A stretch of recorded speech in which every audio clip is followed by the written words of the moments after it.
This weekend, the National Policy Institute held its annual conference in the nation's capital. Their movement is broadly referred to as alt-right, but the positions they embrace are white nationalists, supremacists, and many say absolutely racist. Unlike past gatherings, this meeting was energized by the election of Donald Trump. Here is some of what took place at the conference this weekend. Hail Trump! Hail our people! Hail victory!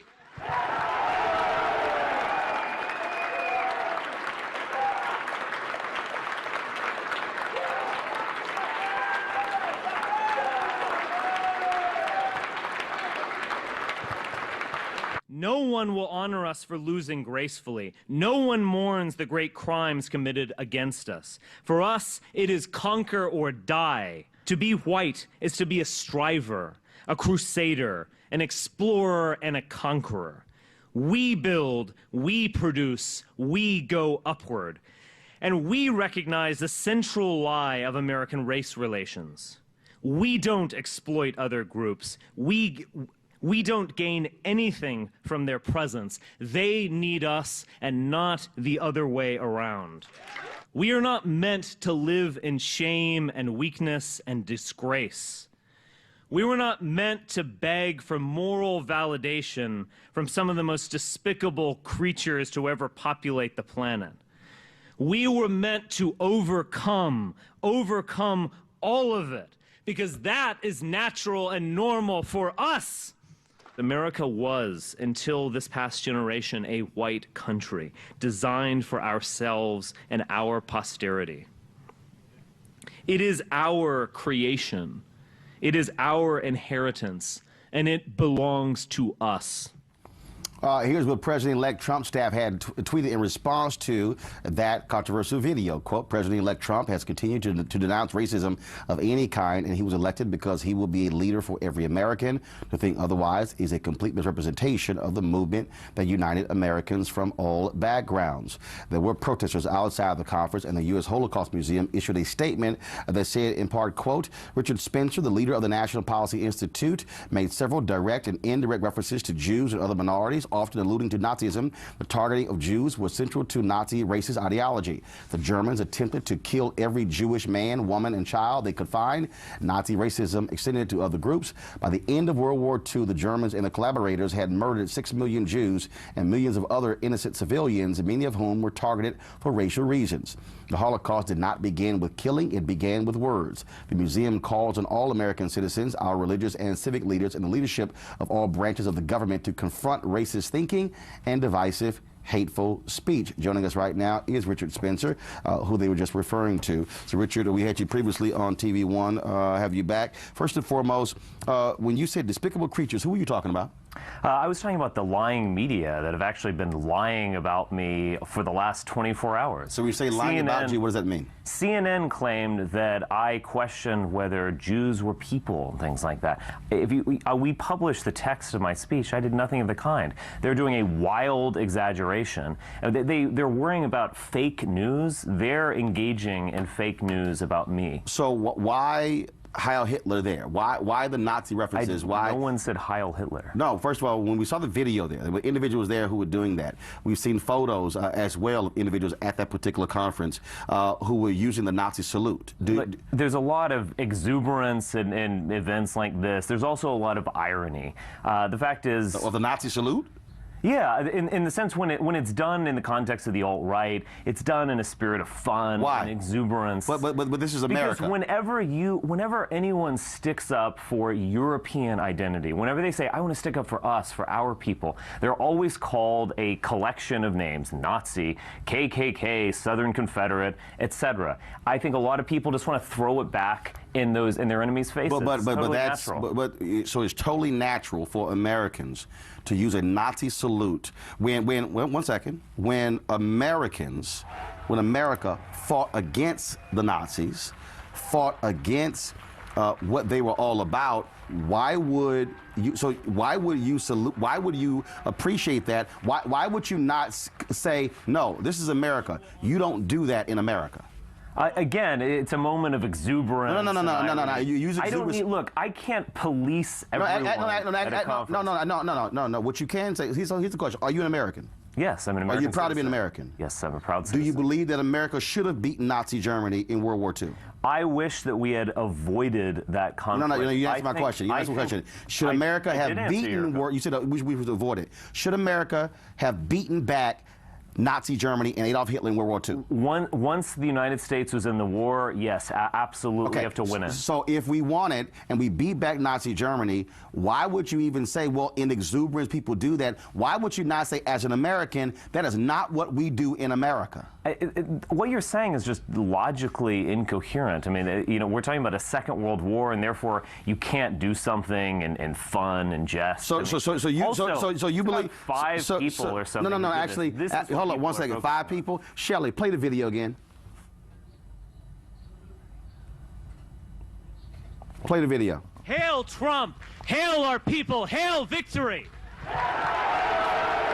That's not 5 people. That's far more than 5 people. But I'm trying to understand, why would you excuse that as if that's no big deal? Oh, it's just sort of in fun. That's offensive to Americans. That's offensive to American soldiers. That's offensive to World War II veterans who actually fought in that war. How do you say, that's exuberance? Because that's what it was, and it's nothing more than that. This is what I would say, is that... Are there any World War II veterans in your family? Yes, actually, both of my grandfathers. And both of your grandfathers? Yes. Would your grandfathers say, oh, that's exuberance? Yes. Really? Yeah. Right, so your grandfathers wouldn't say, I fought against that. I fought where that's not done in America. No. I don't think most people are like this. It's actually just the liberal media that's in a collective freakout. No, actually, no, it's not a question of collective freakout. If somebody wants to call themselves an American, they would then say, no, that's not American. So also, I want to ask you this here. I'll actually agree. I'll find some common ground here. I do think that the alt-right, we've gone from being a movement that was not connected to the political mainstream, not connected to the political fray. We now are. People are paying attention to us. People are looking at us. And so I actually say yes. We need to start maybe knock some of that stuff off. We need to think of ourselves as a mainstream movement that's going to reach people, because we do have that power. Okay, so here's the call. Are you white nationalists? I don't use the term white nationalist. I like the term alt-right, first off, and I also like the term identitarian, because it gets at what I am and what I believe. And what is that? Identity is at the heart of my ideology. So what's that identity? Race is a foundation of that identity, undoubtedly. Now race is simply a creation of mankind. That's a construct. It doesn't exist. I mean, bottom line is, no, I know who I am. First of all, I'm Roland Martin. I'm a man. Okay. I'm a man. Do you first. identify as a black man? Oh, first of all, I identify as a man. Okay. Identify as a Wasn't man. that sexist? I did, no, actually, it's not sexist because if a person is a woman, identifies as a woman. Okay. So I'm a man. I'm a Christian. Are you a Christian? I'm a cultural Christian, yeah. What the hell is that? Well, you know, many of us struggle with faith, but I'm part of a Christian. Hold on. You can't call yourself. You can't call yourself a cultural Christian and then say I struggle with faith. Have you professed that Jesus Christ is your Lord and Savior? No, I have in my life. I don't. I mean, look. Is this an imposition on me? No. Actually, no. It's an interview. But see, when somebody tells me they're a Christian, and I'm culturally Christian. What is culturally Christian? I grew up in a Christian background. I resonate with Christianity, and so on. Okay, I'm asking again. Have you professed with your mouth that Jesus Christ is your Lord and Savior? I have in my life, yes. Okay, so that means that you're a Christian. So how is it that with what you espouse, how do you find that to be compatible with Christian ideals? Most Christians throughout world history agreed with me that identity matters and that race is real and that they're part of an extended family. Well, it's only this tiny slice of world history, like post-1965, that everyone thinks that Christianity is incompatible with identity. Well, I do not believe actually, that. if you use world history, there were people who actually used Christianity to justify slavery and the enslavement of people who look like me. And so why are you a Christian? Why am I a Christian? Because those people actually were false Christians. Those people were fake Christians. Those people probably were cultural Christians, where they somehow allowed culture to inform their faith as opposed to their faith informing their culture. But I ask you this. I go back to the question I asked you. For most of Christian history, there was feudalism, there was serfdom, there was slavery, there was identity, there was nationalism. And those all of these people unchristian, but you are Christian? No. Those are people who actually who chose to pimp the Bible as opposed to actually believe in exactly what Jesus Christ talked about. Most all of Christians throughout world history were pimps. No. You are a true Christian. No. What I'm saying is this here: as a Christian, I believe in the Word as opposed to this false nonsense that most of those folks were. But they were also fake Christians because they used the Word to actually enslave people. I'm so glad we've reached true Christianity. First in of all, 2016. First of all, you barely identify as one. So you say you cultural, you dance around it, and I'm being honest. It's around it. No, I got you. Isn't that a value? I got you. Yeah. Well, I'm not going to lie to you. No, that's fine. But I still got to go back to this here. So are you a white supremacist? No, I'm not a white supremacist. Absolutely. White supremacy means that a white person would want to rule over other people. So you don't want to rule over other people? I absolutely do not. We've had white supremacy in our past, whether you think of imperialism, slavery, colonialism. That's been a disaster. So no, I don't want to go back to that. So what are you trying to go? So what are you saying? Because in your video you said we don't need them, they need us. Who's they? Yes. Who's they? The white people ultimately don't need other races in order to succeed, in order to be ourselves. Absolutely not. So how do you think America became the greatest economic nation without? Not through black people. Oh, it wasn't? It wasn't because of free labor? Are you talking about slavery? No, I'm talking about slavery and also what happened after slavery, which Douglas Blackman talked about, slavery by another name. So I'm trying to understand, when you say didn't need it, how do you think America became the greatest economy that it did? How do you think that happened? Through the genius of Europeans. How was it the genius of Europeans when the fact of the matter is it was actually King Cotton that supplied the economic means for America to do so? And that was a result of free labor from black people. Look, the whole point here is that who creates these systems? Who creates these business models and businesses? Slavery was a business model? Well, yes, it was a business model, yeah. And was that one that you like or dislike? I dislike. You dislike? Yeah, I absolutely reject it. Okay, yeah. So but you deny the reality, though, no, that's what allowed America to become the economic power, because America supplied 91% of the world's cotton, and so as a result of that, that's how America was able to fund the Industrial Revolution. It was because of free labor from black people. The Industrial Revolution originated in Britain, and it originated in the countryside of Britain, where there were absolutely no slaves. I said the money generated from that. But I asked you again, okay? You said we don't need anybody else. No. But the reality is, America history proves you wrong. The fact of the matter is, there is no great America. You can't sit here and talk about that greatness without other people making that happen. We could have figured out another way to pick cotton. Who? I mean, white people could have figured out another way to get cotton. Y'all tried that, didn't work. Yeah, I mean, We do it now. We've done it previously. I don't know what books you read, but no, that's actually not what happened. But you said y'all would have figured it out, but you didn't. Look, African slavery was an absolute disaster, socially and morally. I reject it. Okay? In terms of the 20th century, when America rose as a geopolitical power, when we had the greatest economy in the world and so on, that has nothing to do with slavery. So you say we don't need anybody else. Okay, but the fact of the matter is, people of color are not going anywhere. So what is your vision for America? That is white land and the rest of us can leave? I think that white people, Europeans, formed the core of American identity. So why don't you go back to Europe? You keep saying Europeans. I just said being a European isn't just a plot of land. Being a European is about blood and spirit.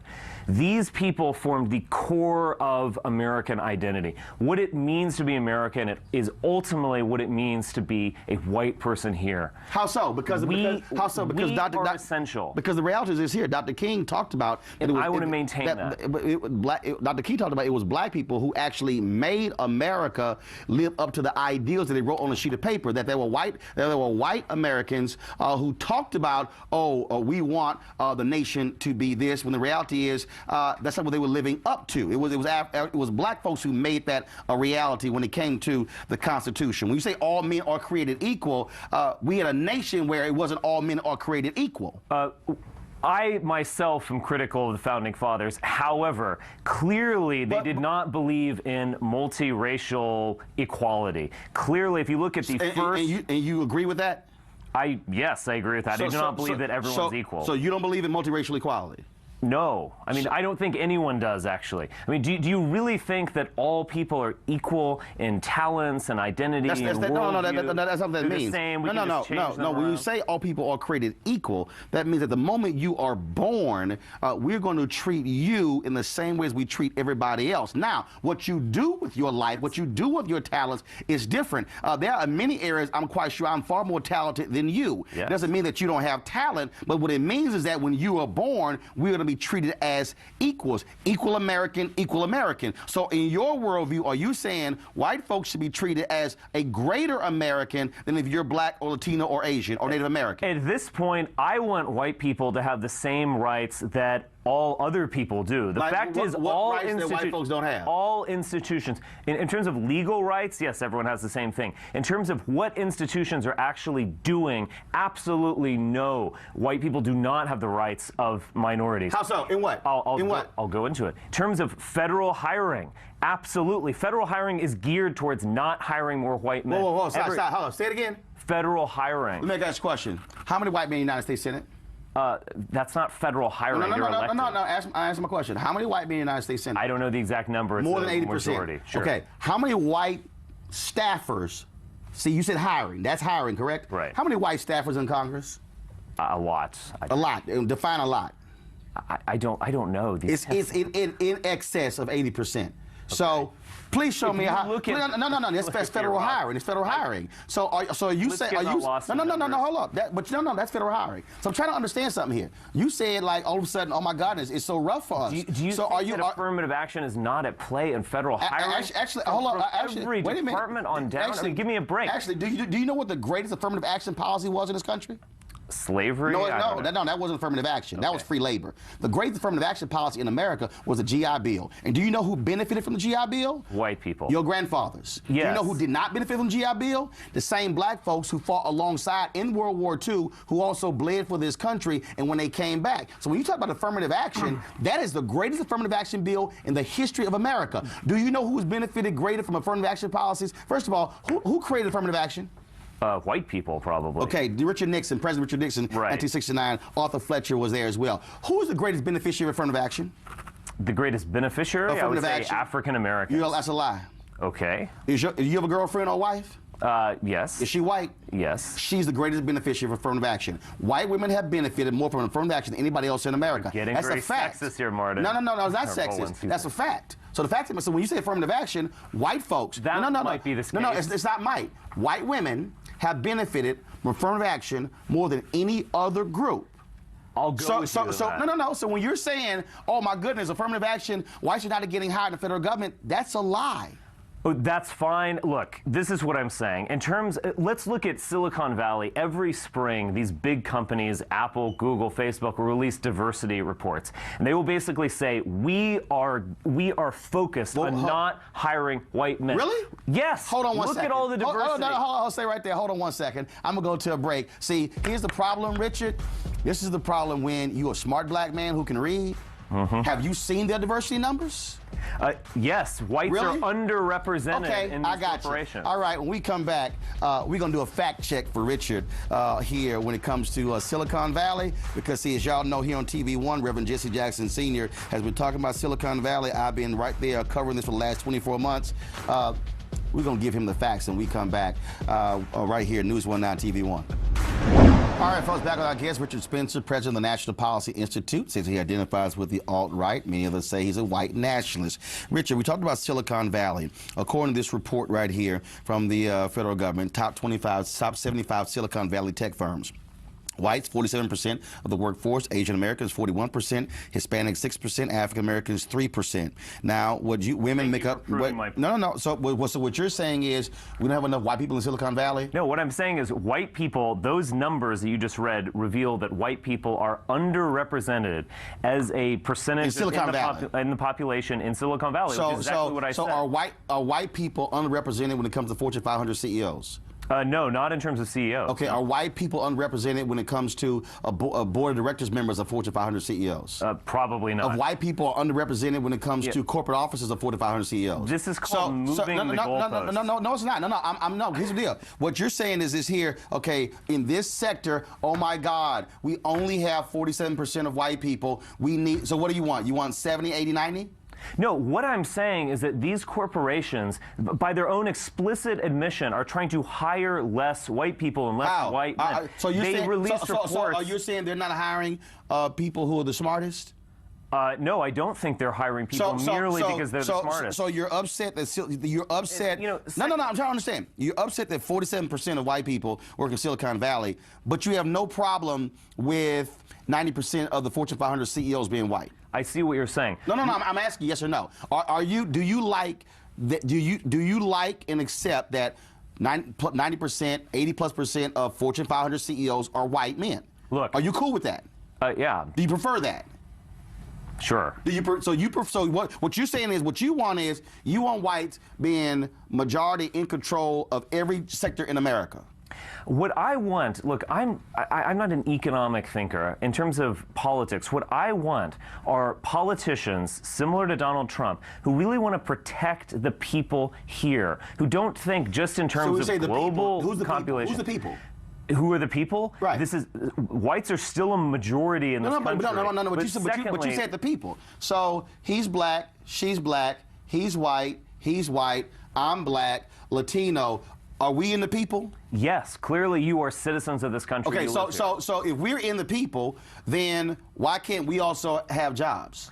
I care about the country itself, but I really care about European Americans. Okay, but all of these institutions, these institutions are dedicated to discriminating against people like me. Wait, hold on. By their own admission, they are.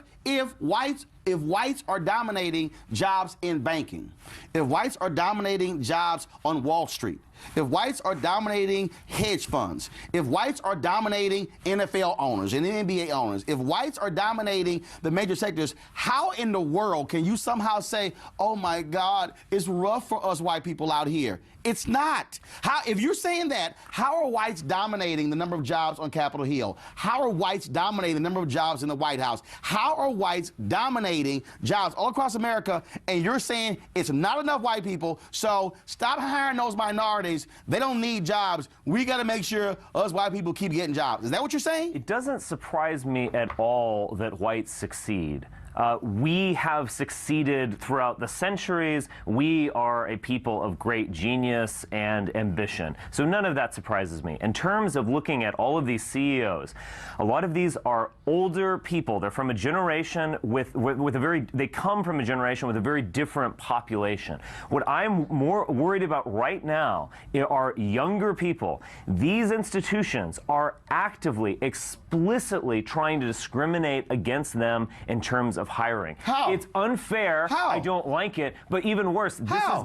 this is moving towards a country that is not going to be the country that we want. Well, no. We say the country that we want. I'm still trying to understand because you still haven't answered my question. Because Europeans build societies that everyone wants to come to be honest. Okay, where are the Syrian refugees? Hold on, you said when they're built invading, where are they going?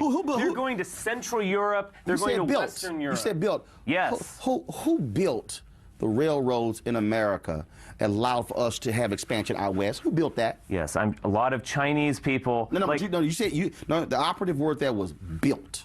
Built. Who built? Okay. Who designed them? Who had the genius to imagine railroads? Europeans. Wait a minute. The genius to imagine railroads. Okay. Yeah. But you said Are built. there railroads in Africa? You said yes. You said built. Why? You said us. hold up. You said okay. First of all, that is absolutely true. First of all, the greatest genius when it came to the building of the pyramids. Do you know what those are white people, by the way. Who are white people?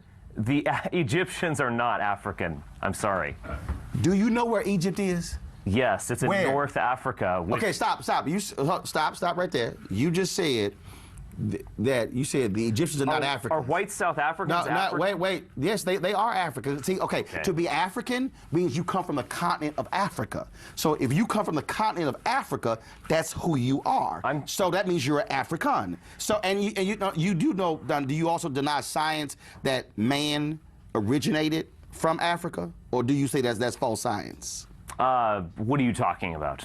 I mean, what are you referring to? I'm talking science. Archaeology. I'm talking biology. I'm talking science. In terms of where did man originate? White scientists. Egypt was an amazing civilization. No, it was not created by black Africans. I'm sorry. It wasn't. Who created it? People who are white. How are people? You can look actually look at art, and they differentiate between races. No, I got to ask you a question. How do you from ancient Egyptian art? You do know those were black people. You do know. They weren't. You do know from science you can't get black from white. You can get white from black. You do know when it comes to evolution. What? When it comes. I see what you're saying. Dude, you never studied science? I see what you're. Yes, I have. No, so but I mean, I'm not a scientist. But are man, you? But man originated in Africa. Yes or no? That is a consensus. Yes. Okay. So if man originated in Africa, which means that they were Africans, then all of a sudden, when you talk about the amazing works of the Egyptians, they were people of color. I know that's a little rough for you to handle, but I know you want to hold on to that, somehow thinking whites built the pyramids. But I'm trying to understand. Yeah, we did. No, you didn't. No, you didn't. Because first of all, they were building things in Egypt while white Europeans were still in caves. That's a fact. That's a fact. Okay, sure. I'm still go back to you insist that somehow that whites are not getting jobs in America in this rough. Are you afraid of competition? I am not afraid of competition. Competition can be good. That being said, what's great? To compete? Are you I think afraid actually, to compete? hold on. Are you afraid of some other television station beating you? I mean. You're not. Okay. You know why? No, you know why? Because you're confident. That's no. Well, Not just confident. Because see, I have skill set. I understand what I do. See, but what you're telling me is sounds like confidence. No. What you're telling me is this here. Richard, here's what it sounds like. This is what it sounds like. And I'm not a psychologist. Can I finish my point? But you're afraid. You are afraid that you now are going to have to compete. You've had such a head start. You've had an 80-yard head start in a 100-meter dash, and now you're upset that people are catching up. Sure. Why are you so afraid? Sure, everyone likes to win. But to be honest, in terms of what's great about Donald Trump is that he hasn't been saying, oh, this is great global competition for all Americans, let's do it. No, he's actually said, I care about my people first. I care about people. He's referring to all Americans. When he says, my people first, America first, what he's saying is that he is going to help the people of this country first. But you don't He's want not going to throw them out to the wind. But you don't want that. You don't want. Yes, I do. So you don't mind blacks and Hispanics and Asians, Native Americans getting jobs, doing well. You don't mind that? Of course I don't mind that. Okay, but you're so concerned that oh my God, whites are not getting hired when that's not true. It's clearly whites are getting hired. My claim is that effectively every major institution in this country, from governmental institutions to corporations, are discriminating against whites and white men. When you're majority white, they explicitly they literally talk about it. If you believe race doesn't matter and that we're all equal and so on, then the Apple Corporation should be 65% white. It's not. Hold up. You say it should be 65% white, but if Apple is saying that Asians are tremendously overrepresented. Because maybe if Asians are going and studying in those sectors, that's why. Right, but sure, but I mean, you're just begging the question. No, I'm not begging the question. What I'm saying is this here: why are more whites? Why are they? Why are they going into sciences and not? I mean, why are Asians succeeding in science, I want the Texas, whereas Africans aren't? I want the Texas A&M. Why are more whites in agriculture? We have a natural, tendency to do that. I don't know. No, you don't. First of all, black people actually out there sitting Please picking don't cotton. say black people created agriculture. No, but we damn sure did the work. But here's my whole point here. Here's my whole point, which I'm trying to get you to understand. Okay. If you have more whites who are going into agriculture, again, I'm a Texas A&M University graduate. I grew up in Texas. Okay, where? In Dallas. Okay, which part of Dallas? The white part. Which part? There's a lot of white parts in Dallas. Just Preston Hollow. Yeah. I see exactly where your thought process comes from. That's why you have the white country clubs there as well, because they don't want other people in there.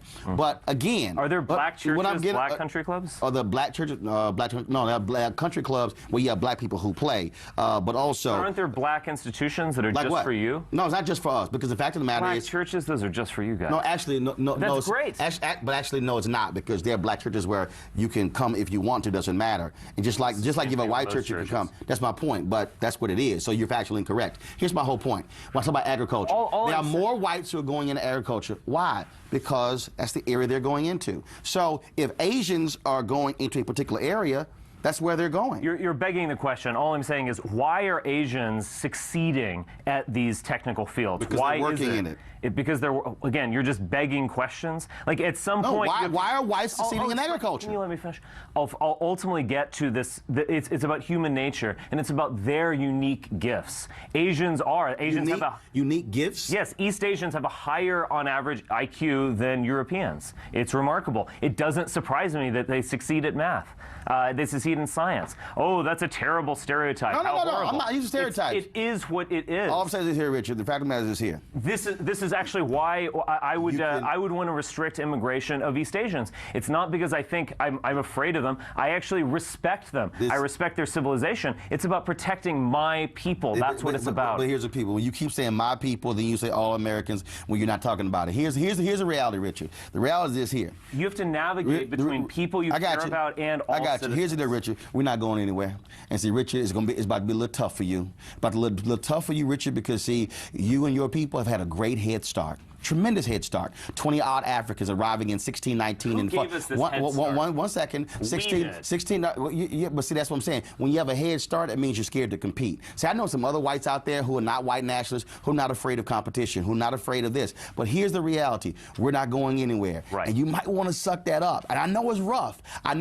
But I suggest what you should be doing, Richard, is preparing your generation for a world of competition where you have to where you don't get the head start your mom and daddy gave you, that you're going to start maybe not 80 yards ahead, but 30. But you know what? You may want to train harder, because we're training harder, and we're going to catch up. We're going to win. And also, you're not going to win, Mr. Richard. Martin, I want to tell you, you've got to prepare yourself. You've dealt with a bunch of guilt-ridden, silly whites all your life, and we are waking up. We are recognizing who we are, and we see an amazing future. Richard, so you better get ready. I'm going to tell you right now, Richard, here's the deal. 1619, 20-odd Africans arrived, Fort Comfort, Virginia, okay? 1619, 397 years ago. Trust me, we're resilient. We're not going anywhere. And I'm going to tell you right here, and as my frat brother Vertner Woodson Tandy said in 1937, we will fight until hell freezes over, and then we will fight on the ice. You better go work out, because you got to fight on your hands. Thanks so much. Oh, to be a white congressman in America. Iowa's Steve King continues to showcase his white nationalist beliefs in response to a tweet he posted over the weekend that drew major condemnation from Republicans and Democrats, even though two of the black Republicans in Congress have been quite silent on this. Y'all, other people's babies, he's talking about y'all. In an interview with an Iowa radio station on Monday, King took issue with recent comments made by Univision anchor Jorge Ramos about whites becoming the minority in America within 30 years. Jorge Ramos' stock and trade is to identify and try and drive wedges between race and ethnicity, I should say, to be more correct. And when you start accentuating the differences, then you end up with people that are at each other's throats. And he's adding up Hispanics and blacks, and that he predicts will be in greater number than whites in America. I will predict the Hispanics and the blacks will be fighting each other before that happens. Boy, that's stupid. Later, King went on Tucker Carlson's show on Fox News to discuss, again, the controversy. And it's no shock that Tucker Carlson would defend Steve King's racist tweets and his white nationalist views. We're at this place now in America where we're seeing people marching in the streets that are pushing back against the American culture and the American civilization. And it's troubling to me that over the last 25 years, we've essentially phased out the promotion of assimilation, and we promoted instead multiculturalism and diversity as if it were our strength. And in fact, they're using it now to divide us, and that's what Barack Obama did throughout his presidency. Everything you said, I think, is defensible and probably right. The problem with the tweet was that it suggested there's a racial component to American identity.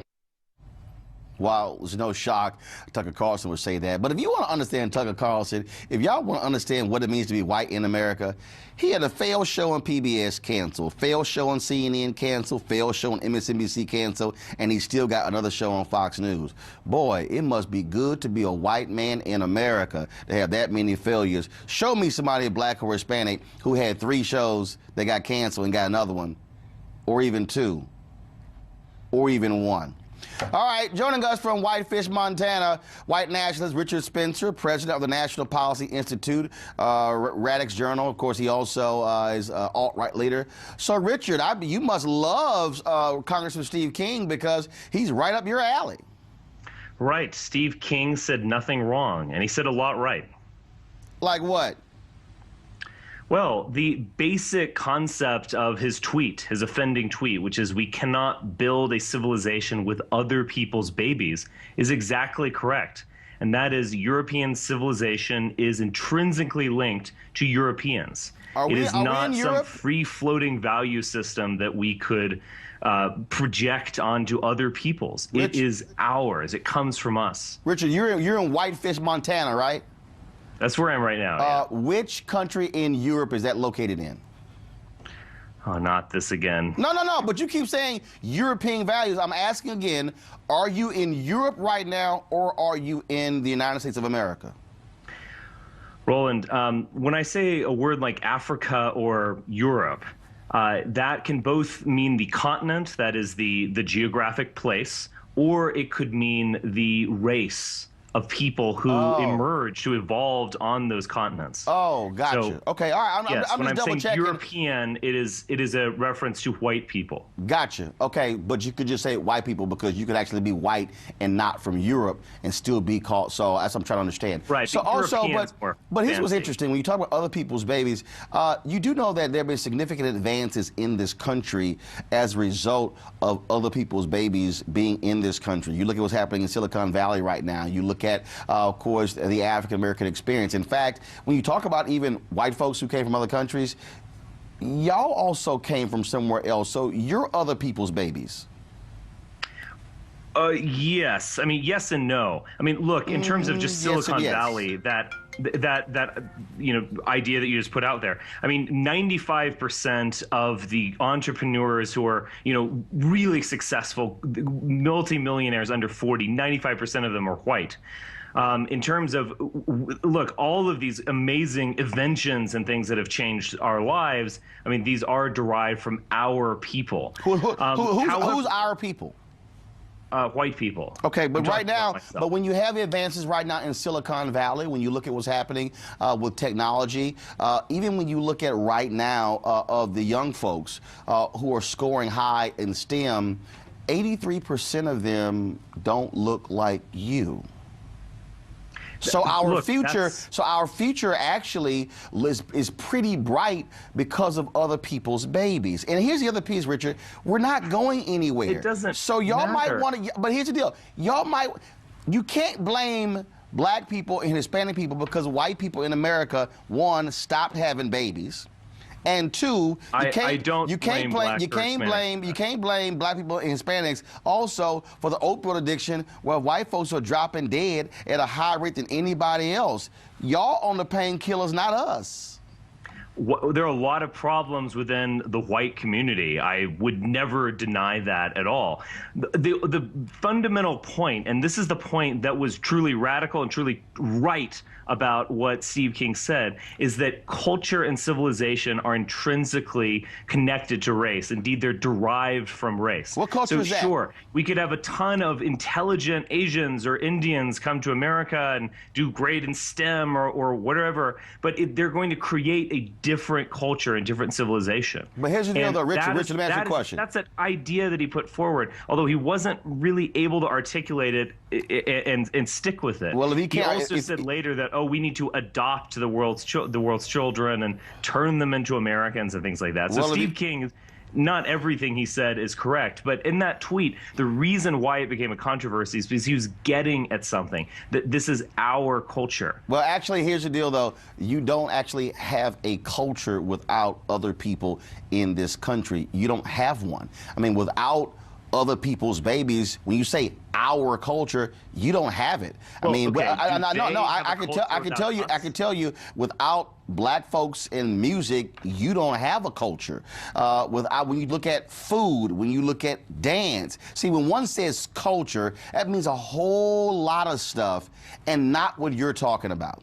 So, final comment. Go ahead. Final comment. I will agree with you that very often races will engage in what you could say is cultural appropriation. If you look at Japan, its alphabet came from China, and much more came from let's talk China. about America. But there's okay. If you want to talk about the white race, something like the guitar, so much of food is in a way. Elements of it are taken from other cultures, but there's a spirit or stolen. No, stolen is actually a very wrong way to think about it. This is like Afrocentrism of stole civilization. So who took the guitar? White folks took the guitar from somebody else, or did black people take the guitar from white people? I'm just curious. Right, but it's not stealing. It's appropriating in the sense of there's a spirit behind it that we make something our own. That's in a way what makes a people is that spiritual sense that we can take elements of other things and create them. Well, the fact is, American culture, sure, there are elements from other peoples, the elements from Africa, the elements from Native American cultures, but there's this European spirit that defined it, that brought it all together. Well, I'll tell you what, though, when you brought the guitar, the greatest guitarist to ever walk this planet is Prince. He's other people's babies. Richard Spencer, we appreciate it, man. Thanks so much.